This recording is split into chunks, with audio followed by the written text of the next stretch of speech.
Hello, everyone.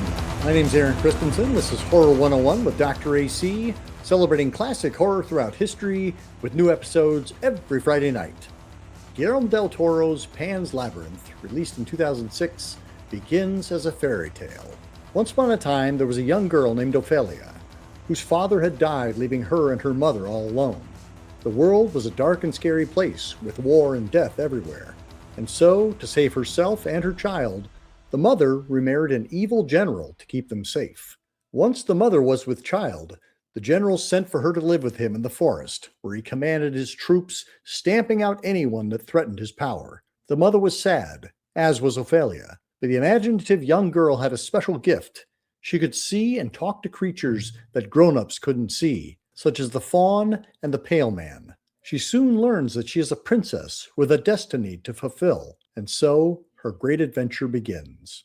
Revisiting Del Toro's metaphorical masterpiece, combining the dark real-world horror of Franco's Civil War-torn Spain with children's fantasy, it's a little surprising to realize that this, his last Spanish-language movie, was released 2 decades ago. For me personally, whether directing with Cronos or Devil's Backbone, or producing, such as The Orphanage, Biutiful, and Julia's Eyes, everyone's favorite Mexican-born monster kid delivers his best work in his native language. As diverting and visually imaginative as his Hollywood popcorn efforts like Pacific Rim and the Hellboy movies are, the heart, depth, and intellect of his more personal films resonate on a completely different level. Interweaving fantasy and reality, visual poetry with graphic violence, Pan's Labyrinth is an incredible cinematic experience. With astonishing production and set design, Guillermo Navarro cinematography, and breathtaking makeup designs, each earning Oscars in their respective fields that year. Within the incredible ensemble, special notice goes out to expert suit performer Doug Jones, playing the faun and the pale man, as well as Maribel Verdú as the duplicitous housemaid Mercedes, Sergio Lopez's military and all-too-human monster, and Iván Baquero as Ophelia, whose guileless central performance anchors the picture. An unequivocal must-see, Pan's Labyrinth continues to reward after countless viewings through various lenses, like every classic fairy tale. Let's head back to a time long, long ago, to an underground realm where there are no lies or pain. We're talking about Pan's Labyrinth, celebrating its 20th anniversary, and we have an incredible panel to chat about it with me. Let's bring everybody in, and let's say hello to Mara Sarazen. Hi. Elena Romea. Hello. Tyler Pistorius. How's it going, everyone? The man in the shadows, Lee Price. Hi, happy to be here. And rounding out our dinner table, Michelle Kisner. Hello, thanks for having me on. And we'll be chatting about Pan's Labyrinth from 2006, celebrating its 20th anniversary. And we'll also spill a few words on The Devil's Backbone from 2001, celebrating its 25th anniversary. And we'll be talking spoilers. Please just prepare yourselves, everybody. Thanks for coming on the show, and welcome. I was casting my mind back to Guillermo del Toro at the end of last year as I was watching Frankenstein, his most recent effort. And I was thinking, wow, it's been 20 years since Pan's Labyrinth. Just blew my mind. I'd already been a fan of his from Cronos and from Devil's Backbone, but Pan's Labyrinth was just something extra special.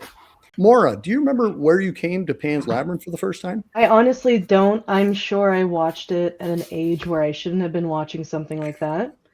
I remembered all the creatures, but I couldn't quite remember the storyline, so it was definitely nice to go back and experience it again, for the first time. And Elena, beaming in from Spain. How about you? How did you come to this one?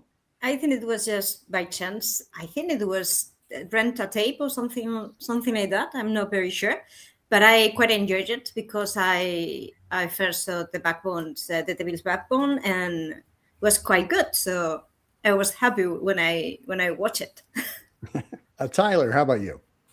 It's funny. I came into Guillermo del Toro, the person, before I came into the movie Pan's Labyrinth, because I would see him pop up on horror countdowns, like the Bravo's 100 Scariest Movie Moments, and then he shows up to talk about these movies, and I'm like, who is this cuddly looking, adorable horror capital N nerd that is speaking? I need to see more of his stuff. And then seeing that he directed movies like Blade 2, he directed Hellboy, and I had not seen a Cronos or The Devil's Backbone prior to 2006 when Pan's Labyrinth came out. I was a freshman in college, and I went to go see this with a buddy of mine, John Franklin, over at the campus cinema. They had an old beat up 35 millimeter print because it would be after first run when they would get these prints. And I loved the movie from start to finish. I ended up getting the DVD for it. I watched it a dozen times. I even picked up this out of print set from 2016. It's a Trilogia di Guillermo del Toro that has Pan's Labyrinth, The Devil's Backbone, and Cronos from Criterion. Sadly, it's out of print, which means it'll probably be a great barter item once the economy completely collapses. Lee, how about you? How'd you come to this one? I was a fan from nearly the beginning. Not with Cronos, but with Mimic. I was cued to, this is a good director doing interesting things. And Devil's Backbone after that. So I had some experience with Del Toro coming in, and I apologize for the lights here. Haunted dimmer switch, it appears. So I was all set for Pan's Labyrinth because it was everything that I wanted Del Toro to do in a movie. I felt like, okay, these are the themes that I just love to see him put on screen. He has the visual imagination. It was already completely apparent. He has the visual imagination to pull something like this off. But then I didn't go to see it in the theater. Looking back on 2006, it was there were a lot of things going on in my life, and I was not getting out much at all. So I think I saw it on a videotape. I know we didn't watch it as a family movie because I read enough about it to decide, no, it's not appropriate for my 10-year-old daughter. And so I guess I watched it by myself. I thought I watched it with my wife, but she watched it with me the other night, and she said, nope, this is my first time. I haven't seen this before. This is a great movie. So she's on our side, but it appears I watched it by myself on a videotape. Michelle, how about you? Yeah, so this was my first Del Toro film. I love fantasy, and I specifically love dark fantasy, which is kind of in short supply. It used to be the thing in the 80s, in the early 90s, but they just don't make movies like that, like the Dark Crystal or Labyrinth or any of those kind of like films. So I was super excited to watch it. And I definitely watched it on a DVD. I was a film collector at that time too. So I definitely had it on DVD, and I just was absolutely blown away by it. It's beautiful. I remember sobbing uncontrollably at the end. It was like one of the saddest endings I've ever seen. You can interpret it as a happy ending as well, but I did not when I first watched it, because I guess I'm like a realist, right? But it's an absolutely gorgeous film, and I've loved Del Toro ever since, and I've written a ton about him. BFI put out a 4K for Cronos, and I was on the extras for that release in the booklet. So I've written pretty extensively about Del Toro, like in general. And he's definitely probably my top 5 living filmmakers. I had heard about Cronos via, I think, either Fangoria's Scariest Movie You've Never Seen or Rue Morgue's Alternative Horror List. That was how I came to Cronos. And then I find out it's the same guy who did Blade 2. And I'm like, what? And then he does Devil Backbone. And then he does Hellboy. And then I'm like, what? Pick a lane, dude. But I'm glad he doesn't pick a lane, because you would never believe that this is the same director, or maybe you would. I'm actually looking forward to that conversation, because as several of you mentioned, he is such a visual stylist. He tells a story with the moving pictures. He uses all of his toys that he figures out in Hollywood and then puts them into these really deep, contemplative, philosophical, realistic movies. I was just kind of knocked out by that. So when I did see Pan's Labyrinth, and I did get to see it in the theater, I was loving it. And then there's that scene where our captain smashes a guy's face in with a bottle, and I went, now I can't recommend this movie to everybody I know, because there are some people that's like, no, that they are not going to be okay with that. Elena, I want to bounce to you. Being that this was a co-production with Mexico and Spain, you had or had not seen Devil's Backbone prior to this one? Yeah, the first one I saw was the Devil's Backbone, because it was quite popular here. Also, as both movies talk about the Spanish Civil War, they were quite big here. If you're talking about Cronos, but Cronos is a movie that I haven't seen, to tell you the truth, and we didn't know so much here in Spain. So when we talk about Guillermo del Toro, it's because it was introduced here thanks to The Devil's Backbone. So just because of the topic. Yeah. How did the topic land for people in Spain? The background of the war was very well portrayed. He doesn't take, well, in the Pan's Labyrinth a little, but I was thinking about he goes for one party or the other, but I think he really captures the sense of the country related to how we feel about the conflict, and as is seen through the children's eyes, is kind of, is more convenience, let's say. But there's no problem, because in Spain there are a lot of movies about the civil war by Mexicans, by Americans, so I think there's no problem about that. Also, it means he's a scholar on the topic, so it's great. And it was something I hadn't noticed until this most recent viewing, but Devil's Backbone came out in 2001. Pan's Labyrinth comes out in 2006. And the movies, the time periods, are also 5 years apart, which I thought, what an extraordinary way to approach this, is that I'm going to come back to this and I'm actually going to turn my clock forward on film 5 years as well. Tyler, tell us some of the things, like when you think about Pan's Labyrinth, what are the first things that come up for you? Well, it's an incredible indictment of fascism, a horrifying one too. Really, one thing I loved about Pan's Labyrinth is how, even with all the fantastical elements and even the childlike wonder at play with some of like these bizarre yet beautiful creatures, the horrors of the fascist regime, the Francoist Spain at the time, is not downplayed. I mean, obviously you can't really show all the atrocities, but with the character of Captain Vidal in particular, one of my most despised villains, I think, maybe in any movie, and that's a testament to Sergei Lopez's performance, because he is just absolutely bone-chilling. I couldn't believe I was looking at the same guy who was in the movie Dirty Pretty Things while I was watching it. But that was what struck out to me, is just really showcasing the real horrific practice of the fascist ideology of Francoist Spain, and having that be demonstrated through Captain Vidal. And also just that balance with the childlike wonder of the fantasy elements of it. And none of it felt pandering or condescending, or I didn't feel like I was being talked down to or anything. It's like I almost feel like a kid could see it, except for the parts with Captain Vidal.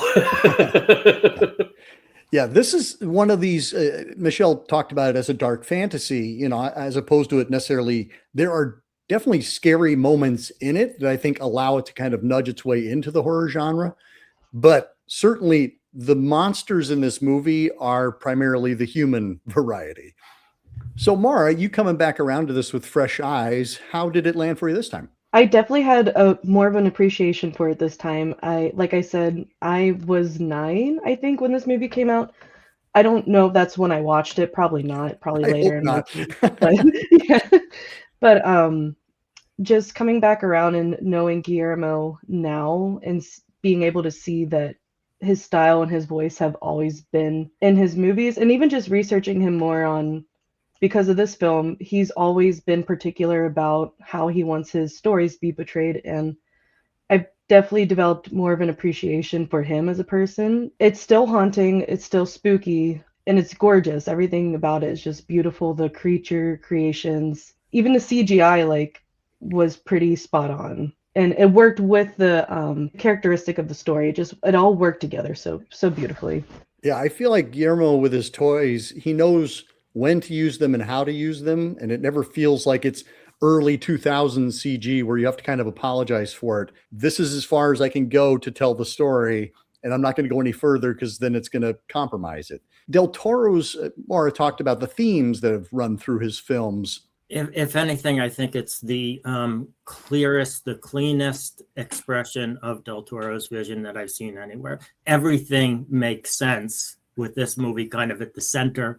this is Del Toro's universe that we're getting a peek into. I think if you're going to understand Del Toro, you're probably going to get a lopsided view if you approach from, say, Hellboy, or from Pinocchio. This is the place to start or to finish. It's the one that's got it all for him. The one thing that really jumped out for me, returning to watch it this time, for a very violent movie, it is so ethically spot on. The ethics of this are impeccable. A lot of people don't like didacticism in movies where there's a message to be delivered, but the message here that to follow your instinct to do right and don't compromise in any way, just you do what is right. And that's what Ophelia does in the end. It's a message that really resonates me at this time in history. Yeah. To see, especially in this such a strong anti-fascist statement movie. So wonderful to return to it, and it seemed better to me than ever. When you look at this movie, like where it lands in his journey as a filmmaker, it's such a mature approach, but he'd been making movies for quite a while at this point. Everybody was talking about his views on fascism. I feel like they were stronger in his early films, like his Spanish language films, especially, are very much anti-fascist. And I also like the fact that he does not feel the need to make a fascist villain that has, I guess, I don't want to say nuance to him, but they're just evil. There's no kind of like, well, he had a bad upbringing and that's why he's fascist. Like, it's just like fascism is evil and bad, and he does everything he can to portray the villain in that way. I like that he gives them, even up into Shape of Water, which isn't a Spanish language film, but it's also about fascism. I like that he gives the villain some kind of like disfigurement. They are punished for their fascist ways because they're, one of the tenets of fascism is they're very into body perfection. Like the Nazis would get rid of people that had that were handicapped or that they thought were lesser. It's all about the body and perfection of this one vision of how a person can be. And if you're not this one specific kind, you're lesser, right? So he, one of the ways he hurts the villain is he puts him in the position of being different, or cut his face, or like in The Shape of Water, the villain, he has those like two fingers that are getting rotted, and the worse he acts, the worse his fingers become. I just find it fascinating the way that he portrays his villains. And I do like that Del Toro, one of my favorite things about him is that he contains multitudes. He'll make Pan's Labyrinth, but he'll also make Pacific Rim because he's a big fan of mecha anime, as am I. Like, Del Toro's like the exact same kind of nerd I am. Like, I'm on the exact same wavelength as him. Like, he loves like Go Nagai, Devilman, like he loves old anime. He has so many interests, and he's so good at like finding what's important and resonant about these interests, because a lot of things people would say, oh, a movie about fascism, that's worth making art about. A movie about mecha pilots, that's not worth making a movie about. But he puts all of these things into the same level. They're all the same level to him, and he wants to convey to everybody that there are like these beautiful and deep and complex ideas and concepts and all these things that people might brush aside as for kids, or and he really grasps on to what makes them like interesting. And I mean, he's like in video games. Like, Del Toro is literally a character in Hideo Kojima's Death Stranding, like a main character in his games. He has like a whole character plots, and stuff. He's a dead man in those games if nobody's ever played him. But if you're into Del Toro, just look up him in Death Stranding. It's like hilarious that he's just a main character in that game. But he loves video games too. He loves all these things that people would say are low art, but he takes a so-called low art and he elevates it. Gives it the same attention, the same enthusiasm, the same level of professionalism, the same budgets. Like, he really just invests in these movies. And as Tyler mentioned, that he is such a monster kid he is such an ambassador for genre and for telling a story, fanciful or not, to the best means available. And honestly, I mean, he also does a great job of casting. Sergi Lopez is absolutely bone chilling as Captain Vidal, but he has surrounded the entire cast with just top notch folks. In fact, Elena, I'm going to bounce over to you because I was like, wait, that's Alex Angelo from Day of the Beast as the Doctor. For some reason, I'd never put those two together. Elena and I talked about Day of the Beast a few months ago. Elena, if you could talk a little bit about kind of our high level Spanish cast we have here. The same happens with Devil's Backbone, that he choose the best actors, the most popular ones here. And the Pan's Labyrinth, we have Alex Angulo, that we talked about before, that was pretty famous at the time with the Day of the Beast and many others also for TV.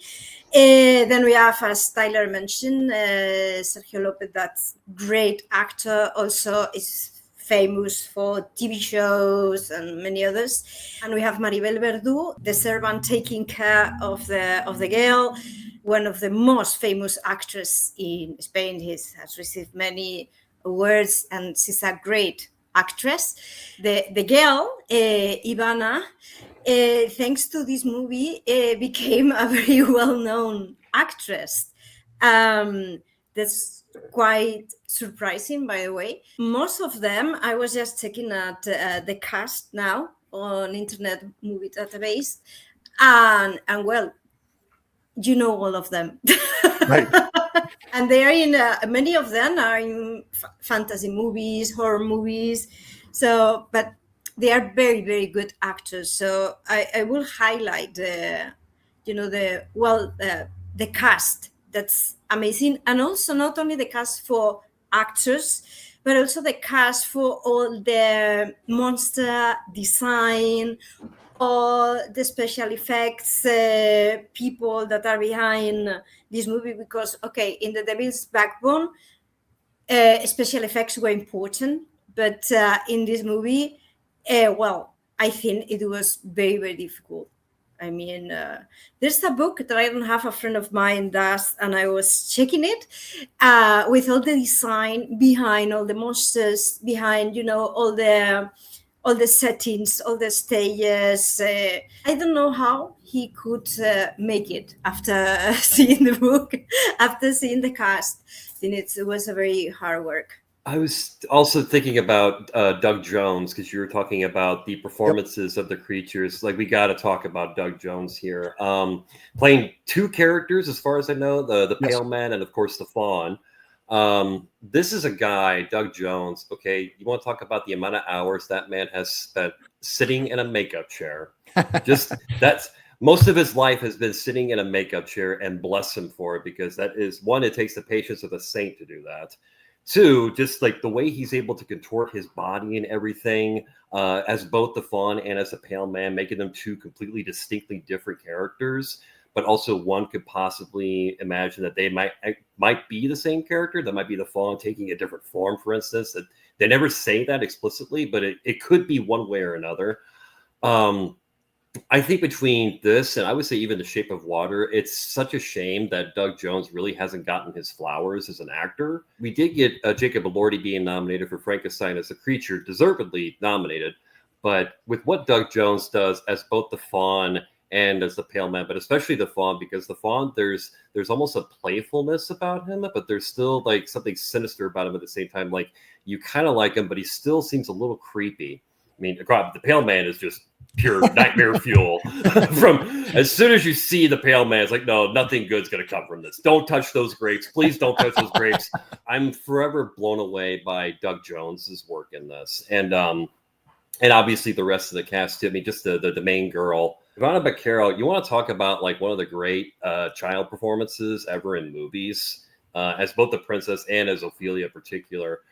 She just felt so authentic. And I think not just because of just how beautifully written her character is by Del Toro, but in particular from that performance. it's child performances in movies are always a roll of the dice, especially the older we get. Her performance, however, I think has aged like a fine wine. It's absolutely spectacular stuff what she does. Incredibly emotional, and at the same time, when she's going through all the fantasy worlds and everything like that, like you're just right there with her, just discovering with her, and you feel like a kid again in places because of that performance. Well, and some of the two performers you just mentioned, some of the best scenes in the movie are between the two of them. Right before you go into the third task at the end of the movie, when she hugs the fawn, when she runs to him and hugs him, that's when you can start crying in the movie. That's an amazing scene that gets more powerful every time you see it. Tyler mentioned something that I wanted to expand on just a little bit, because I think it's one of the extraordinary interpretive ambiguities in the movie, because there's so many things that are intentionally ambiguous in the movie. Is the pale man the fawn? Which, if you go with that route, the fawn is also the toad, because what he's doing is the fawn is in charge of assigning these tasks, and essentially he's creating the stories that Ophelia is going to move through. It really comes to the surface when it's revealed right near the end of the movie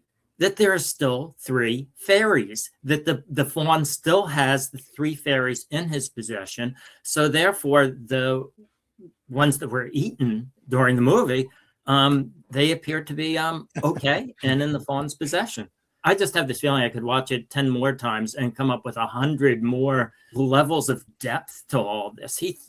Del Toro thought this out so thoroughly. Piggybacking off of Lee, I think a way to kind of read this film better is if you think about it like a Grimm's fairy tale and not so much like a Disney style fairy tale, because Grimm's fairy tales were always they were morality plays. They were meant to scare children into doing the right thing or what society thought they should be doing. And I think there's an interesting kind of aura around the fawn. Like if you were playing D&D, I think his alignment would be chaotic neutral. I don't think he's 100% good. I also don't think he's 100% evil. I think he represents like chaos and like you said, ambiguity. At the end of the film, it almost seems like I think he's more of like a trickster type of a character, which is probably why they called it Pan's Labyrinth, even though in the film he's not called Pan, he's just the fawn. And in Spanish, it's like loosely translated to the labyrinth of the fawn. But I think they had to kind of like give it a catchier name, right, to sell it globally or whatever. I also think the Pale Man is a representation of colonizers, like the white man coming to the country and eating up all of everybody's wealth and all of their goods, and coming in and just in like devouring a country's culture and then assimilating it to their culture because they think their culture is better. It's like he has this giant buffet, but you can't have any of it, right? And who is the Pale Man? It's like the man. It's like capitalism. It's a more powerful entity coming in trying to take what's yours and giving you scraps, or in this case, nothing. And he also kind of has a parallel, right? Because the captain takes all the goods, right? He takes all the goods and he keeps them to himself, and he gives everybody ration cards. But obviously, they're eating good. They're eating whatever they want. And he brings all the rich kind of families in to have that dinner, so he can go, oh, you guys get like your little ration card, to make it seem like everybody has enough, but they actually don't. That's definitely not going on right now with any administration saying there's no inflation or prices aren't going up. Gas prices, those aren't going up. Ignore all that. Everything's fine. Have you seen the Dow? It's like super high, right? It's like that, right? But, in a fantasy realm. And I think there's a lot of deep stuff in that way going on. And Del Toro never commits 100% fully to it either being a fantasy or it being real. He has clues that both things could be viable interpretations of the film. Like if you ever hear an interview with him, he's a romantic guy. So in his eyes, Ophelia went to the fantasy is real. Ophelia went to a fantasy land. The ending is bittersweet because she died in the real world, but she ascended to the fantasy world, right?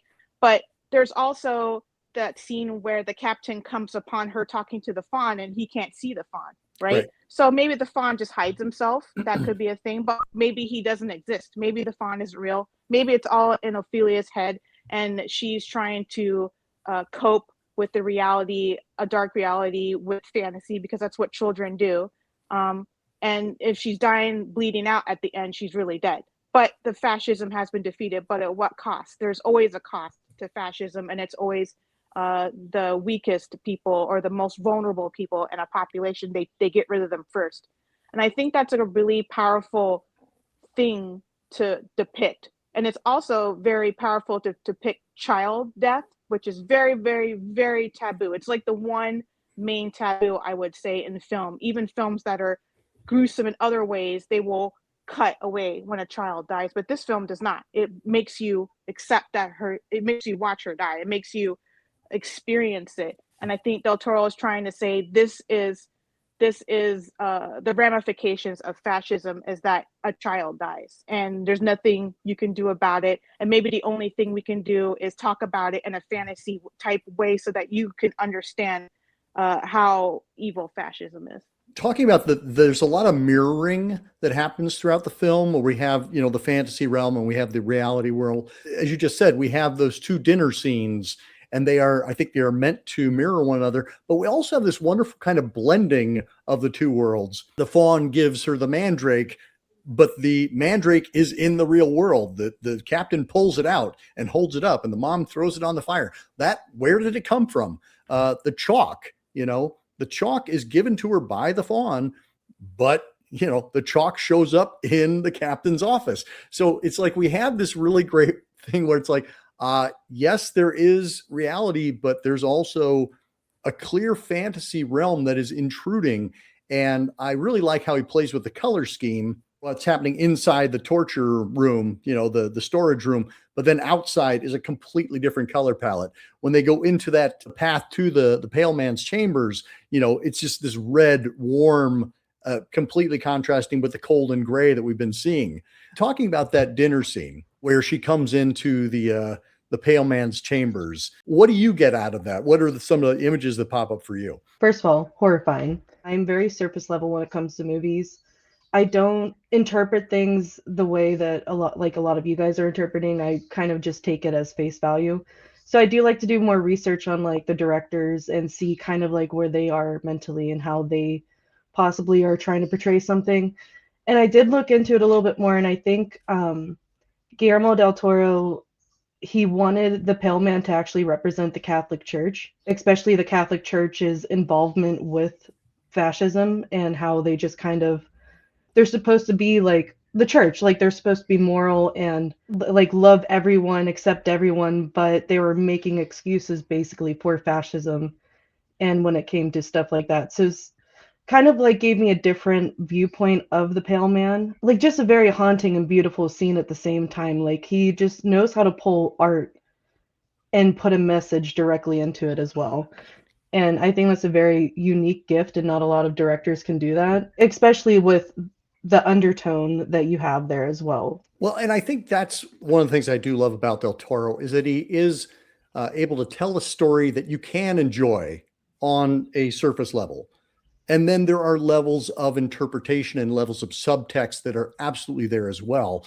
But I think if we look at just that scene on its face, we walk in, we see a pale man who has no eyes except for the ones that are in front of him on his plate, stigmata in his hands that he can put the eyes into, but he has to hold them up to his head so that he can see through it. There's all this just like great imaginative visual storytelling that's happening. I also love the fact that this is a time where Ophelia will disobey, and I think that's what some people were talking about earlier, the idea that fascism cannot happen unless people just are obedient, if they just obey orders.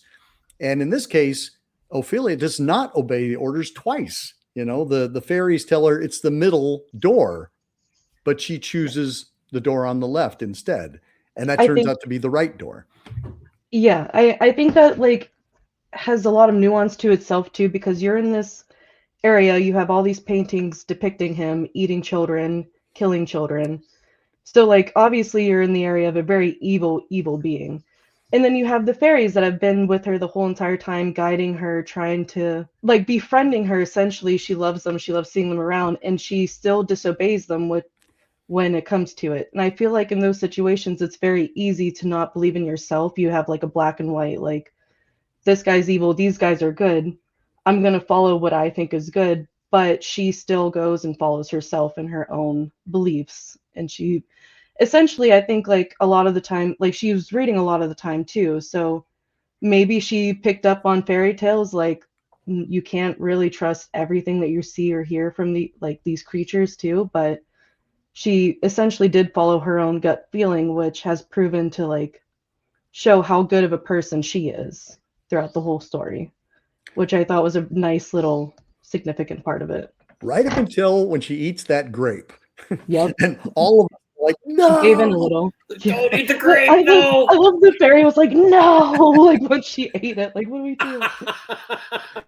Elena, would you mind chiming in on our dinner scene? What are your thoughts on that pale man scene? My interpretation was quite different because through the whole movie, nobody's perfect, nobody's good, and the other's bad. But even the good characters have kind of negative, characterization or actions. The same happens with the bad guys. The girl is human. So she's not going to act perfectly as also a little girl.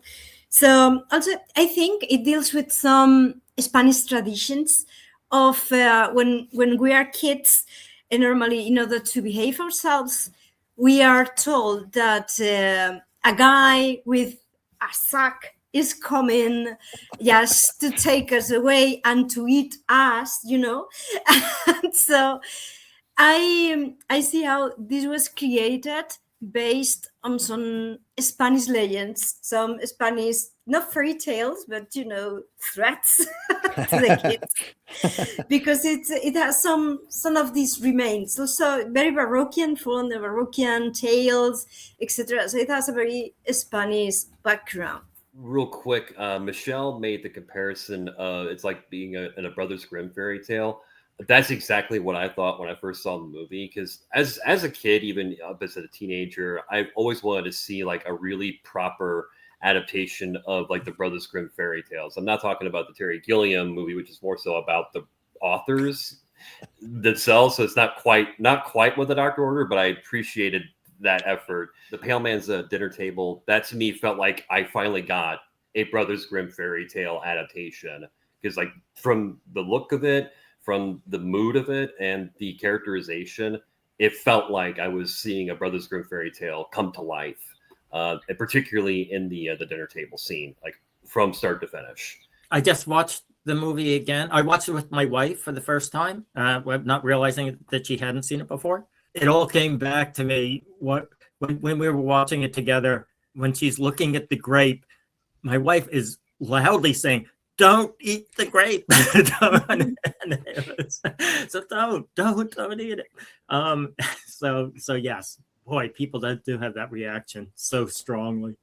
Well, and in some ways, I think Del Toro is doing that on purpose. He's giving us a protagonist who is flawed, right? Who does things that she's told not to do, but also she just shouldn't. Like as an audience, we're like, please don't do that. And something landed for me this time that I hadn't thought about before. The night before, she gets sent to bed without dinner, because she's out, she gets her green dress all dirty. And so she gets sent to bed without dinner. And then the next day her mom falls ill. And so everybody just forgets to feed poor Ophelia. And so, yes, by the time she is in that Pale Man chamber, she's real hungry. I think they could have leaned into that a little bit more, just kind of reminded us that this is a person who hasn't eaten in 48 hours. Well, there's one other interpretive possibility too, and that's what are the tasks about? What is the essential purpose of the task? If the essential purpose of the task is not to find out whether or not she obeys or not, because actually we learned that the purpose of the task is to find out if she will disobey at the proper times, right. if she will. But isn't that to some degree just finding out, is this the Princess Moana? Is this the person we're looking for? And has she changed in some negative way? And if she doesn't disobey, if she's not her own person, it's not her. She has to be, has she changed? Is she herself? And obviously that was fully in character for her. It comes across beautifully in the performance. This is, I love the way she bats away the fairies. She's being herself. And that's what I think the faun and the underworld people want to see. Just something Michelle said earlier about the faun and how to interpret the faun. I really take very seriously what Mercedes says, which is, my mother told me to be wary of fauns. I think there's kind of two things happening, because at the beginning of the film, when they're talking about her being a princess, she actually initially dies when she's a princess because she goes outside of the castle and she's not supposed to. And I would assume going outside of the castle means leaving the fantasy realm. She left the fantasy realm and went into the real world. And in the real world, she was subject to death and decay and sickness, right? So she disobeyed right in the beginning, and that's why she got put in the position that she's in. So it also, like Lee was saying, that's part of her character, is that she doesn't listen to authority. And I think the film is, I think all of Del Toro's films are anti-authoritarianism and anti-authority in general. Because if you look at it like logically, the pale man had plenty of food. He could have given her an entire plate of food. Why is it bad that she ate a singular grape? Like, what the heck? Like, that dude's like mad greedy, right? Like, that's crazy. Like, it shouldn't even be wrong for her to eat the grape. That's why she took it, because it wasn't wrong. Like, he has plenty. There's enough for everyone. Why is he hoarding it? And she has a sense of righteousness in herself. Like, yeah, that's wrong. I should be able to eat the grape because you have, 20 bunches of grapes. The entire film is questioning authority and questioning fascism. And the only way you can escape fascism is by disobeying it. Right. And that's why she's a princess, because she, has a sense of self-worth that is tied to individualism and knowing what's right, morality, and in herself, even if society's like telling her that, what's happening, it's okay. And I kind of earlier, you guys were talking about the Catholic Church being the pale man. And if you watch the dinner scene in the real world, there's a priest there that is also partaking in essentially the bribe that the captain is giving them. He's like, I'll give you more of the food if you support my fascist takeover. Essentially, you will benefit from me being in charge. I never really thought of the religious aspect of it so much, but that's like a really good point that she made about the Catholic Church and its representation of being a piece of authority that was co-opted by fascism easily too, which is why I think a lot of countries have been established just from people running away from religious, authority, like the United States of America. That's kind of like why they came here, right? Was to escape. Well, they just wanted to practice a different religion, but just religious like extremism and being forced into doing things. Well, something you just said, Michelle, I'm like, yes, this is, happening right now. We have all the billionaires who are sitting there with everything on the table, and who's telling us not to do it, right? And who benefits from us following the rules? The billionaires. The billionaires continue to benefit if we continue to follow the rules and don't take what is ours. Like, we are a society. I hadn't ever equated those two before, so thank you for that. Something that Del Toro talks about in his commentary track on Pan's Labyrinth is he talks about how really we should be learning from children, not the other way around. That we have this idea that children are supposed to learn from adults. And really, from his standpoint, we should be learning from children. He says that they are an ambassador of a higher culture.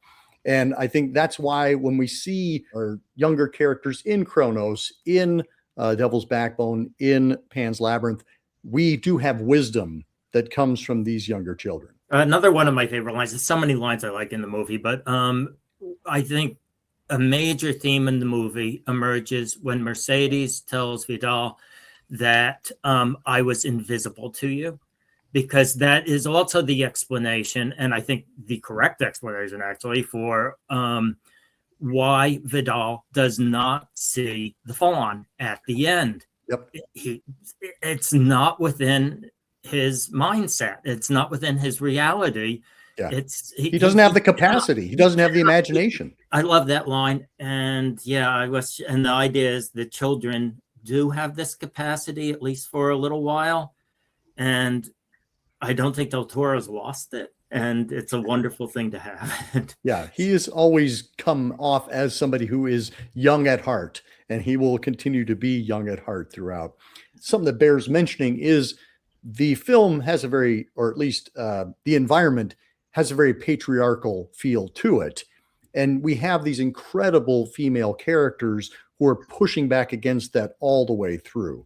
Actually, those times in Spain were like that because, for example, in those times, the first time women have the right to vote was before the Civil War, some years before the Civil War.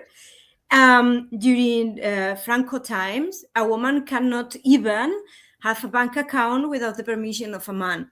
In countries that are also religious in a way, like Spain, Italy, etc., there is that feeling of patriarchy. So I think this is a very well portrait of the sense of the country. Meanwhile, women were taking responsibility for some of the basic work that men were not doing. I think that happened something similar during the World War in the United States when women went to, factories to work, etc. So the main base of the family, the main base of the economy, the housework, everything were women, the ones who were taking care of men, the ones that were hidden in the woods, because they were not suspicious. They were just objects there. Right. That's why that the woman working for the captain could go help the people, etc. Because she's a woman, we don't care. They only can have babies. That's the main reason why he's marrying Ophelia's mother, etc. So it's just part of the times, I think. I like it that it shows how well Guillermo developed these characters too, because Ophelia, I don't know if there's an exact time range of when her dad actually died and between like when her mom was alone and got remarried, but she kind of is oblivious to these facts. Ophelia doesn't entirely realize that she has a place to be in the entire time, and she's not scared to do her own thing and be her own person. And she doesn't think about like the repercussions that her actions have, especially on her mom with her stepdad and what exactly is going to happen to her, like how he's going to treat her. Like she'd never in a million years would have thought like, hey, this guy's going to shoot me. Right. Like she wasn't entirely scared of him. And I like how well developed like the characters are too, because I feel like it's easy to just throw in like, oh, it's a girl character, like like here's a little girl, act like a little girl, stereotypical, but she is completely out of her element. Just seeing how like all the women like kind of cater to that, like they want her to keep this kind of innocence. The mom kind of tries to take it away, but Mercedes kind of pushes her to like keep her whimsical side and her joy, like anything that brings her happiness. And I think it's a beautiful element to put in a movie, like to have these very strong female characters that are very well developed, especially in 2006. Yeah, I agree with both of those takes. Fantastic, deconstruction of them. There's a point in when they're having the dinner in the real world. Ophelia's mother is conveying how they met, and he literally does not care. I would assume, this is just making assumptions, that when her husband died, the captain was like, oh, I can get in there. I highly doubt that it was like this romantic kind of like thing between them, because he just doesn't come off as that kind of person. I would assume there was some coercion involved, and she also knows, as they were discussing earlier, that women literally could not survive without a man back then because men controlled everything. You could do anything on your own. So she saw where like I guarantee she did not love the captain at all, but she knew that if she was with him, she would be able to survive, and so would her daughter. And it's really telling later in the film. Well, even in the beginning of the film, the doctor tells the captain, "Hey, you shouldn't have had your wife travel over to here. She's in a late stage pregnancy. It's dangerous." And he didn't care because she was just a vessel for his son. That's all she was. And that's a lot of times women are just defined by giving birth and having children. And if they don't do those things, then some people think that they have no value as a person, right? Her only value to him was giving him a son. And it was pretty obvious that once the son was born, he even told the doctor, if it's a choice between her or the child, save her. And Ophelia was just like a means to the end. Like I highly doubt he probably would have got rid of her. Like had her, like her mom died, giving birth, he was probably very likely going to get rid of her, send her somewhere. He just needed the boy. She was nothing to him. All women were nothing to him, and that's why ultimately it was his downfall, right? Like all the women are the ones that essentially were the ones that brought him down eventually, because like they were saying they're invisible to him. And I find it this like a really fascinating, character trait about him. And I feel like Del Toro writes great women. They're very often like the focus of the film. He writes them nuanced. They're always strong, usually strong characters. I just find that he writes women and children really well, which are two things that I think are hard for men to write well. And I think it's because Del Toro, anytime I've ever seen an interview with him, he's a very empathetic person. He cares very much about those that are considered weaker or subjugated by society or the patriarchy. I love the way, like in Frankenstein, like there's a great thing where he casts Mia Goth as the wife and then like the love interest, like the mother and the love interest. Like you could write a whole essay about the connotations behind doing that with a female character, right? And he just casually does these things. Like it doesn't even occur to him to not have great female characters. That's just what he writes. That's what he is like drawn to, I guess. It is immensely satisfying watching Mercedes slash and stab and cut and deform Vidal. In fact, I was watching it with my roommate, and when she put the razor inside of stick the razor blade inside of his mouth, I'm sorry, I couldn't resist going, "You want to know how I got these scars?" But it is so satisfying to watch, because especially given like how much of a sadistic, vicious bastard, excuse my language, that Vidal is, and misogynistic, yes, incredibly misogynistic. Just to basically see him, who's like obsessing over his own image, and then him like trying to come to terms with the fact that he's got that scar on his face, and he's still in denial about it because he's still like drinking alcohol while he's still his wound has not even close to even healed up yet. I mean, that's the other thing that I love about this, is that it just shows how immensely stupid of a person Vidal is, and how stupid fascism is, basically. I'm going to toss out a potential devil's advocate type argument, which I don't align with, but I did see it somewhere, so I figured I'd bring it up maybe if the subject came up. And that's that the reviewer said that they were into the movie entirely up until the end, when they completely lost patience with it because they realized it was yet another movie where the woman is going to sacrifice her life for the sake of the man, which is the brother in this case, the baby. My personal reaction for it is the brother is a non-character. It's a MacGuffin. It's there simply for the plot. And she is the one who's going to become the ruler of the underworld. So I'm not too worried about this. But nevertheless, I did want, they also brought up, well, it's the man right in the center of the Trinity. And it's, so the father figure gets the center of the Trinity. And there's the issue of, does she sacrifice her life just so the man can live? I think that's an interesting observation that I hadn't thought about before, but you're correct. We have our king, who is Federico Lupi, who starred in Cronos and Devil's Backbone. So it was nice to see him show back up again. So I completely kind of like lost sight of the patriarchy in that regard. I was like, well, he's back. Hooray. But yes, he is taking that center position, isn't he? And she gets to sit at his right hand and the queen at his left. So we still have that patriarchy down below. Maybe that is something that Del Toro is an optimist, but also I think he's also recognized that this is the world and we still have a ways to go. Yeah, as you are talking about kings and queens, Yeah. there is something I want to comment to you that I haven't read, but it's been on my mind since I have watched this movie for the last time, I think some months ago.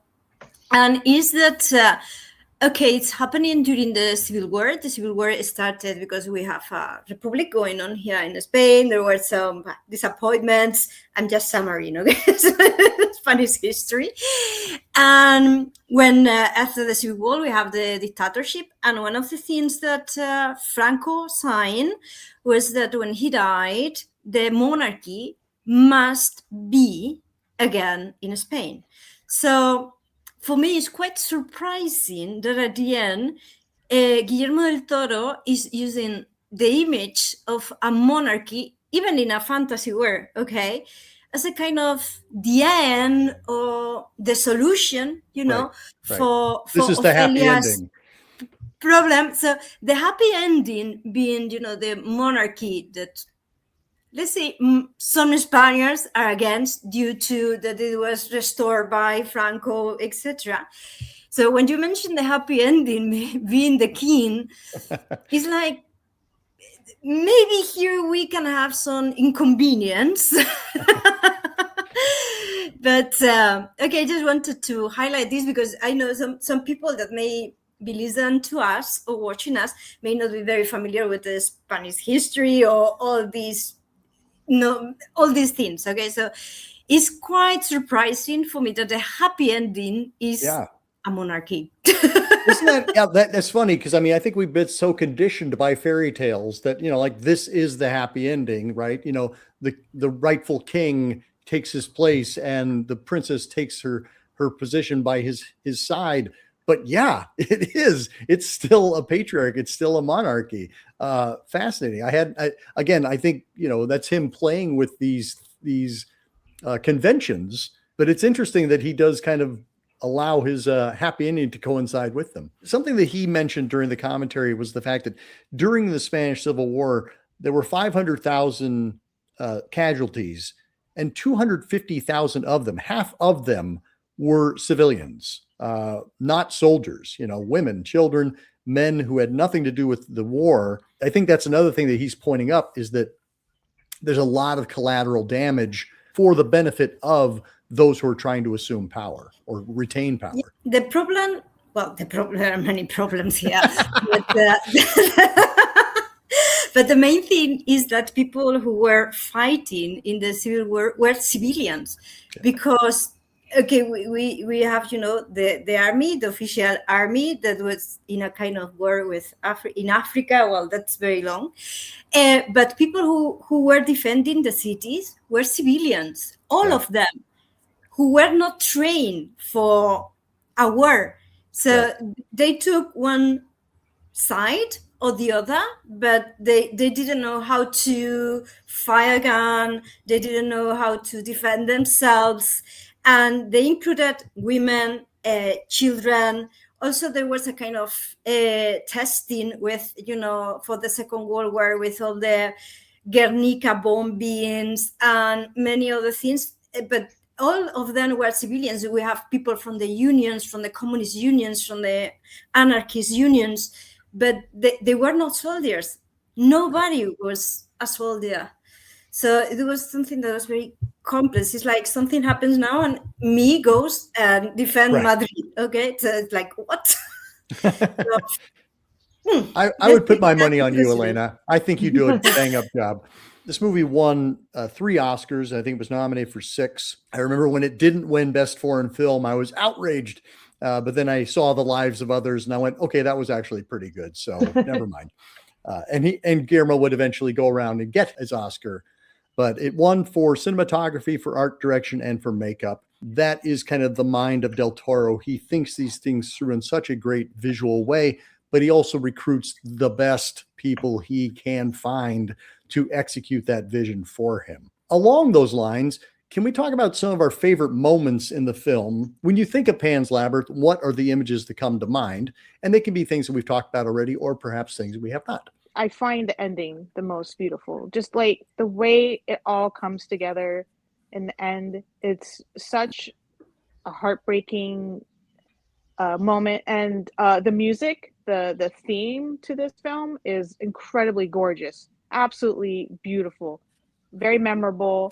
I love the part where the captain thinks he's going to die with dignity, even though he is not given dignity to any other person in their death. He thinks they're going to give it to him. You know, he kept that watch that his father had. Make sure my son remembers. And then the guy interrupts him. Nobody's going to remember you at all. Shoots him right in his face. Very satisfying ending. I like when villains are murdered terribly like that, because he deserved it.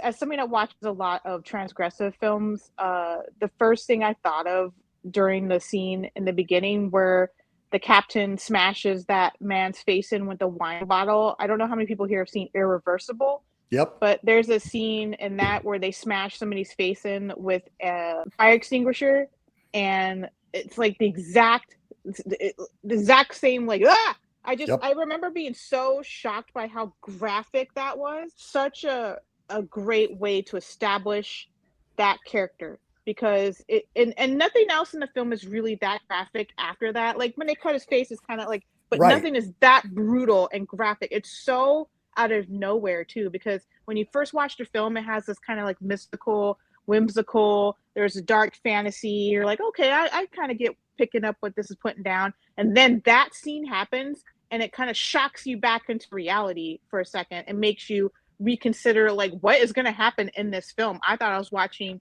a fantasy film, but some guy gets his face smashed in and like graphic detail. I mean, it's great in the way that it's constructed, in the way that it makes the audience feel. Not that it's great to watch somebody get their face smashed in, because it's not.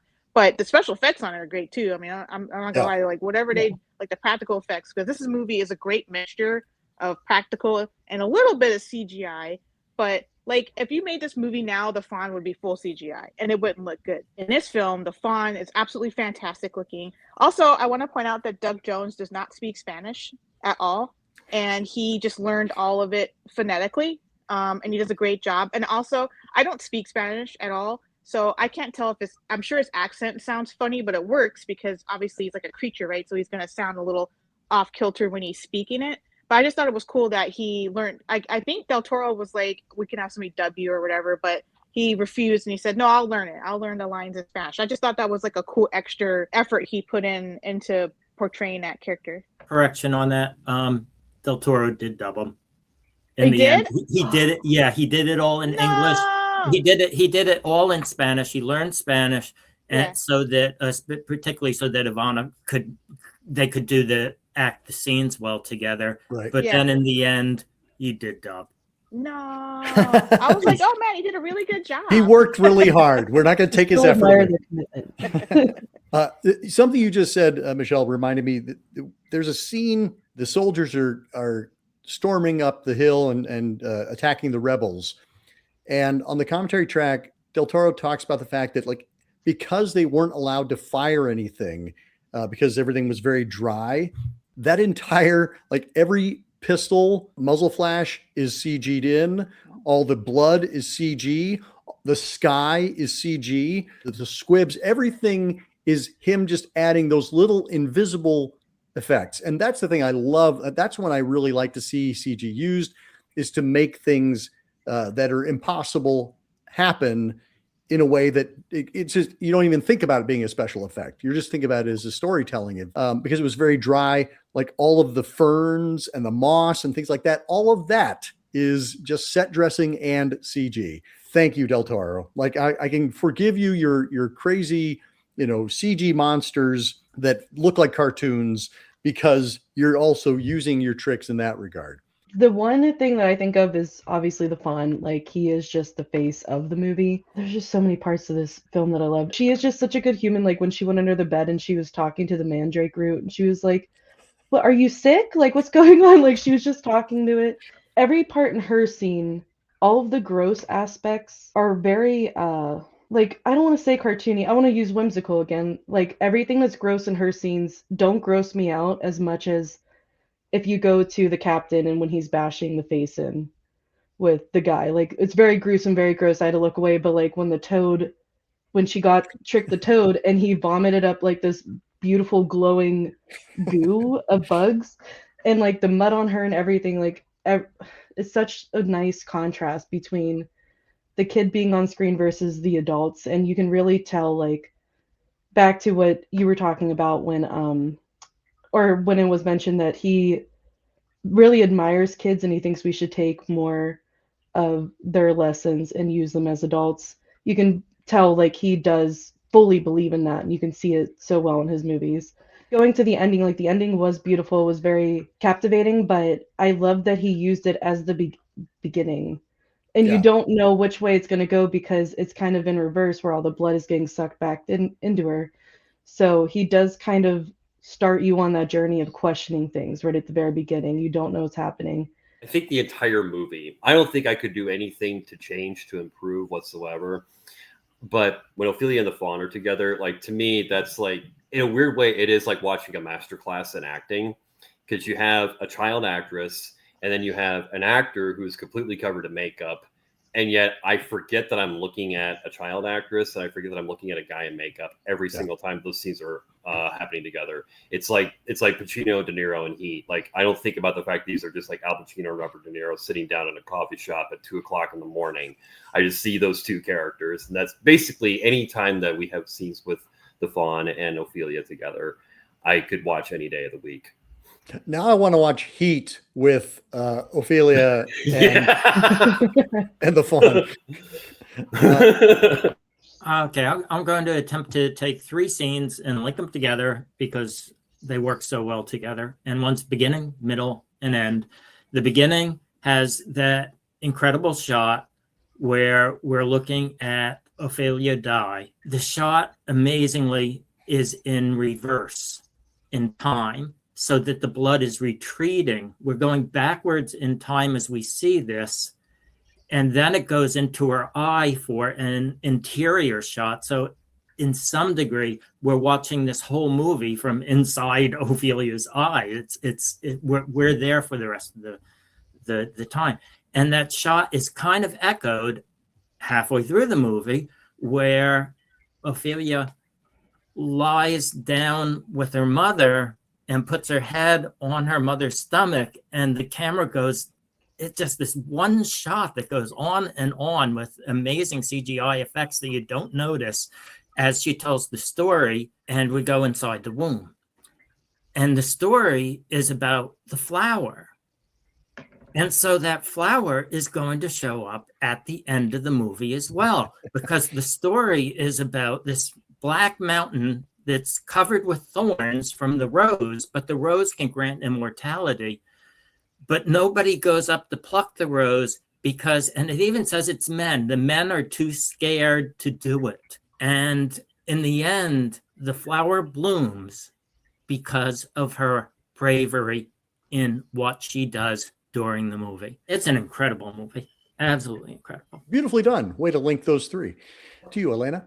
I also want to comment the one that's related to the mandrake and all the suffering she's having for the mother. Those things, the different moments in which we know the mandrake is under the bed, etc. There is a link between the fantasy world and the real world that's been for a while. And also we think about the mandrake, just the plant, what we see when it's thrown to the fire, it's kind of alive. I quite like it. And also the colors, all the, the mother's blood being also dark, the milk that's so white, etc. Make it a really beautiful moment in the movie. One of the moments that I like is, when she's running away from the pale man and the time has run out, the sand has run through the glass, and the door closes, and she grabs the chalk and just creates a hole in the floor / ceiling and escapes that way. I like it when characters and filmmakers will use magic. We're here for that. Well, let's circle back around. This was a great conversation. Looking forward to hearing your final thoughts on Pan's Labyrinth. Happy 20th anniversary.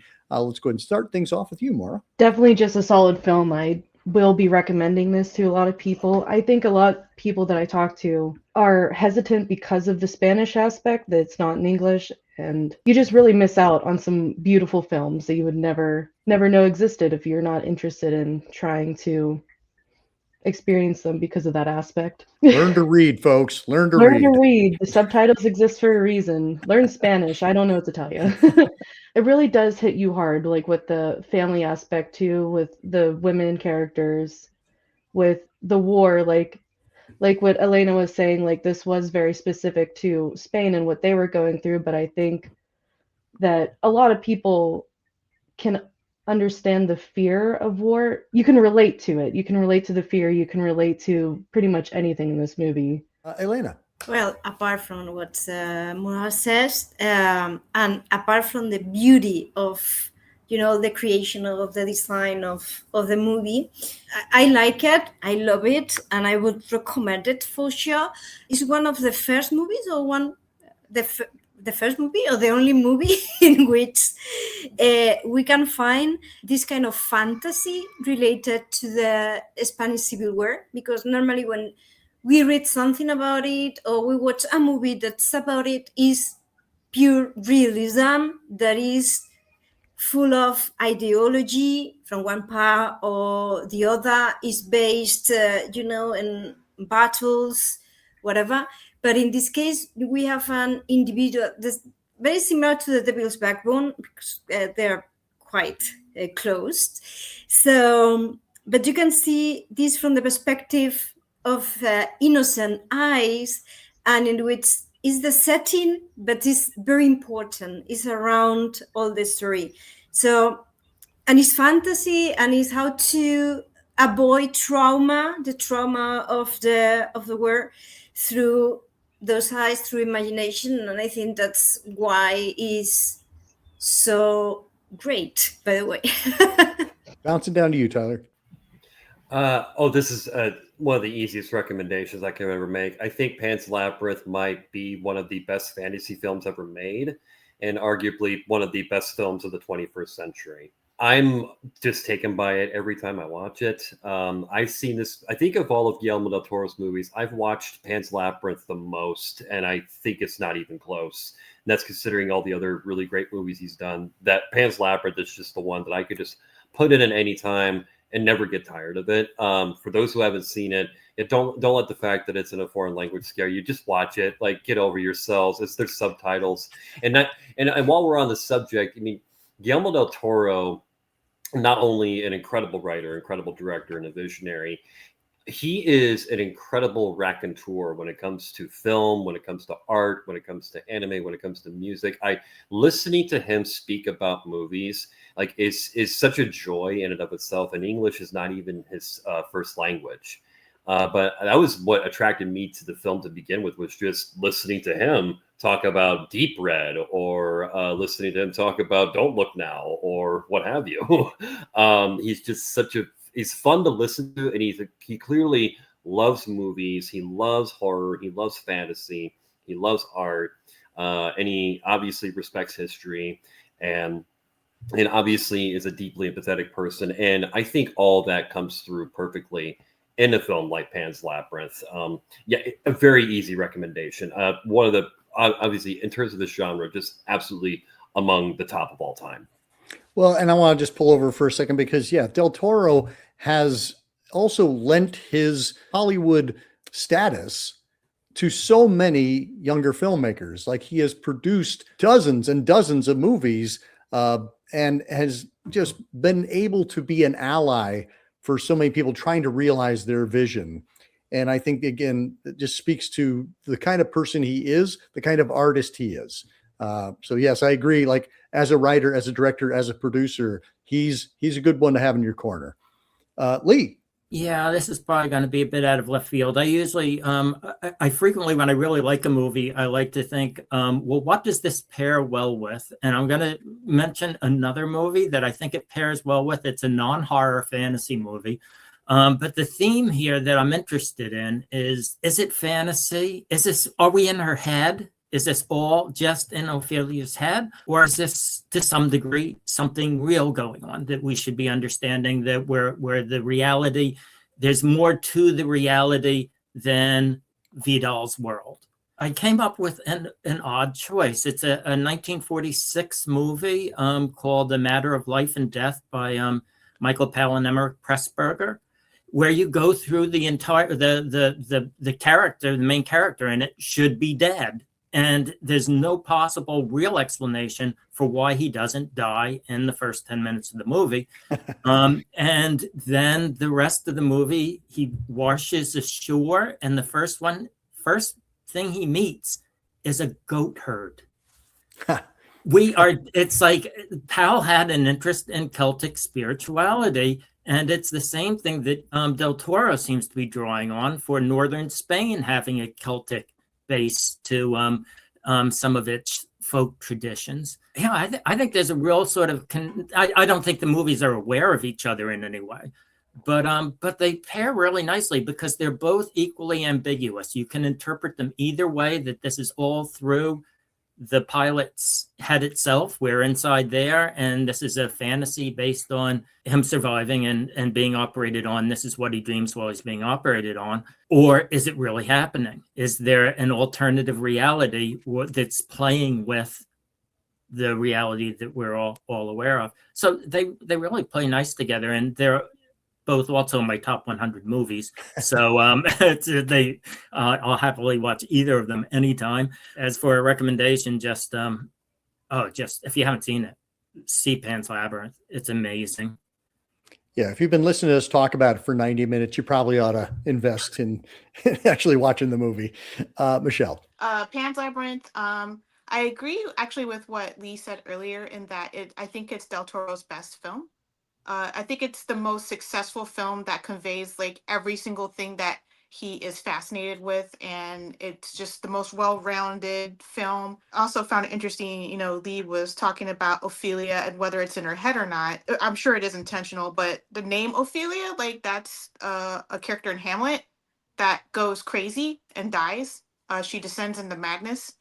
I don't know if that's like a one-to-one parallel with the character Ophelia from Hamlet and the character Ophelia in this movie, but I just thought it was an interesting tidbit about like that name, and I'm sure he thought of that when he named her Ophelia. Nothing's an accident. Anytime I meet somebody that has not seen Del Toro's films, that's the film I recommend to them to try first. It's just a beautiful film, ages well, it's timeless. You can watch this film forever. It will never feel dated to me. I was even wondering, I was like, I wonder if the CGI might make nothing. It plays perfectly just as well as it did in the early 2000s when I first saw it. Even though I think his earlier work is better, I think out of a lot of directors, he has a really great filmography that has gems in every era of his life, and he's always passionate about everything he does. And even if there probably are problems or whatever, he is 100% behind every piece of his work, never apologizes for anything. And I think if someone wanted to have a new director to go through his whole filmography, he's a great candidate because he hasn't made, 40 films. He's made, I think like 10 maybe. They have all different genres. There's like horror and or like vampires. He did one of the Blade movies. Like he's done it all, like Hellboy movies. Del Toro is your man. This idea of this movie continues on and continues to reward decades after it was created. There is that poetry of the immortality of a movie. And this movie will continue to endure, much like that rose on top of that mountain. You may have to fight your way through the thorns of subtitles. You like my heavy-handed metaphor there, but you will have great reward when you do come across it. And I agree, Michelle. I think he hasn't done that many feature films. I revisited Hellboy. I revisited Devil's Backbone when I was prepping for this. And again, it just amazes me that this is the same artist, that we have this deep contemplative Devil's Backbone ghost story. Then we have, the wild excess of Hellboy and Frankenstein. This all comes out of the same person's mind. And I love him. He's always been somebody I've been very proud to champion. So, and this has been a great opportunity. And thank you so much for bringing all of your experiences and expertise. Looking forward to having you all on again very soon. And until next time, keep searching, keep exploring, and keep sharing the scare.